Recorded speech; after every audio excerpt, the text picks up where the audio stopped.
रेवदंडा गावाचा उल्लेख थेट महाभारता काळात सापडतो। त्या काळी हे गाव रेवती क्षेत्र म्हणून प्रसिद्ध होते। 15व्या शतकात रेवदंडा गावाचे महत्त्व ओळखून पोर्तुगीजांनी खाडीच्या मुखावर रेवदंडा हा किल्ला बांधला।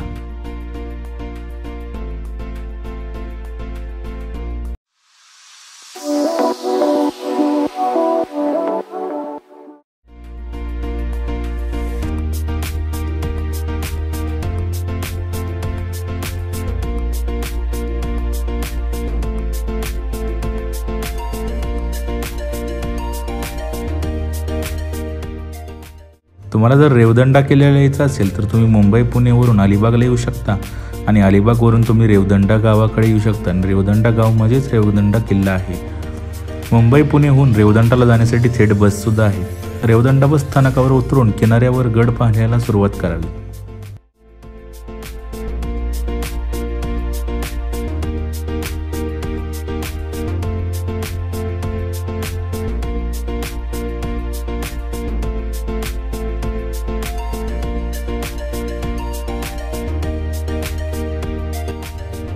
रेवदंडा किल्ला म्हणजे रेवदंडा हे पूर्ण गाव आहे।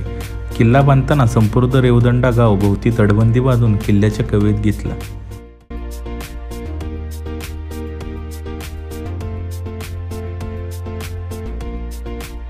हा किल्ला आकाराने खूप मोठा आहे।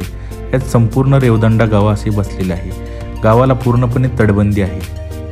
आता जे आपण बघायला चाललेलो आहे तेव्हा आपण बघणार आहोत किल्ल्याचा बालेकिल्ला, कारण की किल्ल्याच्या बाकी बाजूला सगळी प्रायव्हेट प्रॉपर्टी आहे आणि तिथे लोक राहत आहेत।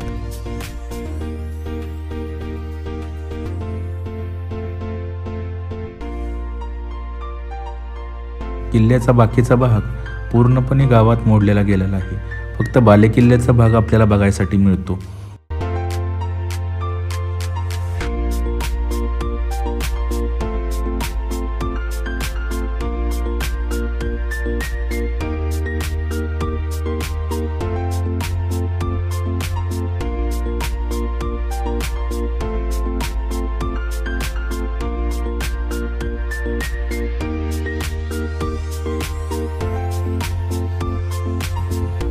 नमस्कार मित्रांनो, स्वागत आहे तुमचं अजून एका नवीन व्हिडिओमध्ये। तर आज आपण आलेलो आहे रेवदंडा किल्ल्याला भेट द्यायला। तर मित्रांनो, हा व्हिडिओ तुम्हाला आवडल्यास आपल्या व्हिडिओला लाईक करा, आपल्या चॅनलला सबस्क्राईब करा आणि आपल्या मित्रांबरोबर शेअर करा। तर आता मग तुम्हाला रेवदंडा किल्ला दाखवतो।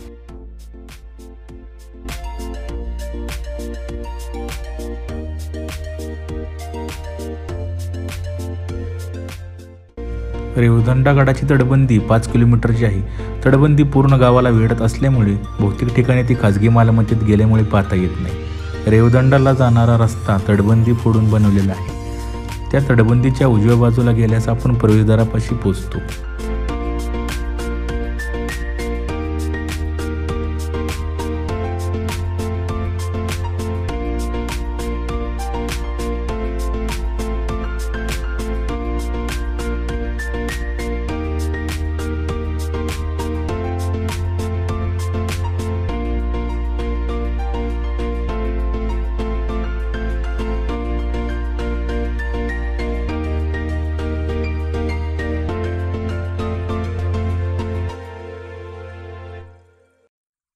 मित्रांनो, तुम्हाला जे समोर दिसत आहेत हे वेगवेगळ्या आकाराच्या म्हणजे वेगवेगळ्या लांबीच्या तोफा आहेत। या तोफांचा मारा त्याच्या लांबीवरून ठरवला जात असे।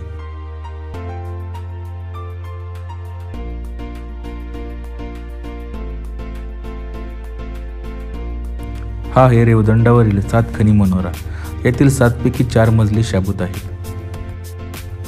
या मनोऱ्याला पोर्तुगीज आरमाराचा रखवालदार म्हणत असे, कारण या मनोऱ्यावर उत्तरेला मुंबईपर्यंत व दक्षिणेकडे जंजिरापर्यंत टेहळणी करता येत असे। या मनोऱ्याच्या पायथ्याशी तोफा पडलेल्या आहेत।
या किल्ल्यावर आपल्याला चर्चचे, घरांचे आणि वाड्यांचे अवशेष दिसतात.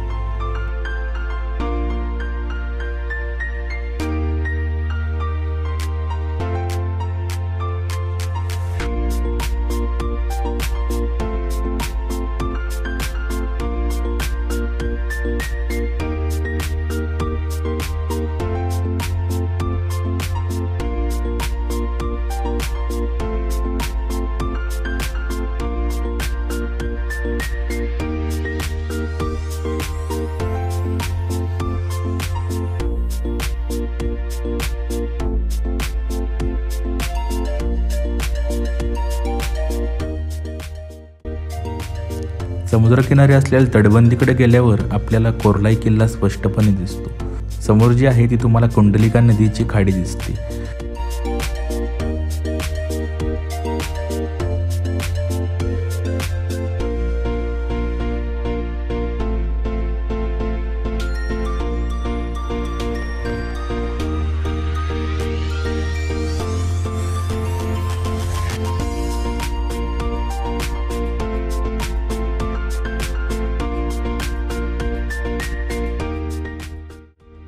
समुद्रांच्या लाटांमुळे या किल्ल्याची तटबंदींचे नुकसान झालेले आहे, पण बऱ्याच ठिकाणी या किल्ल्याची तटबंदी अजूनही शाबूत आहे.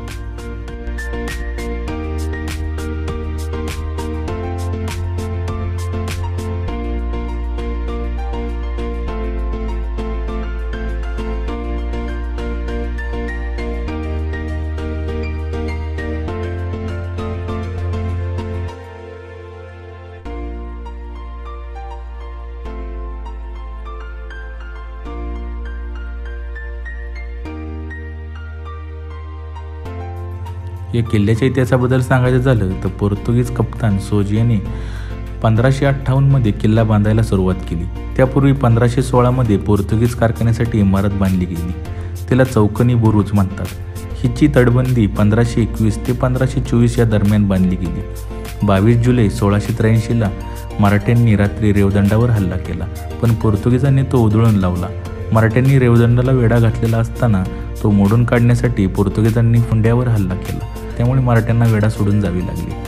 25 नोव्हेंबर 1740 रोजी झालेल्या तहानुसार पोर्तुगीजांनी साष्टीतील गावाच्या बदल्यात रेवदंडा व कोर्लाईचा ताबा मराठ्यांना दिला. 1806 इंग्रजांनी याचा ताबा घेतला. 1817 आग्र्यांनी हा गड जिंकला, पण लगेचच 1818 रेवदंडा किल्ला इंग्रजांकडे गेला.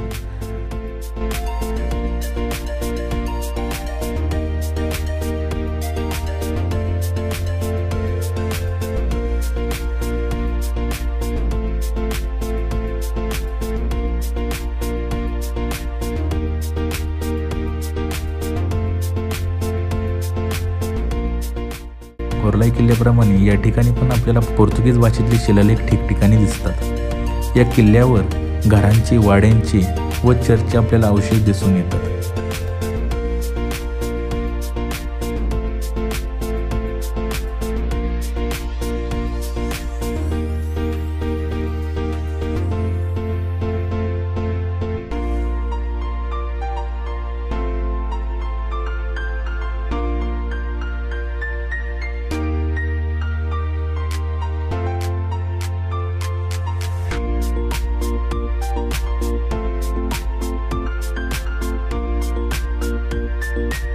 तर मित्रांनो, कसा वाटला तुम्हाला हा व्हिडिओ नक्की कमेंटमध्ये कळवा. व्हिडिओ जर आवडला असेल तर व्हिडिओला लाईक करा, आपल्या चॅनलला सबस्क्राईब करा आणि आपल्या मित्रांबरोबर शेअर करा.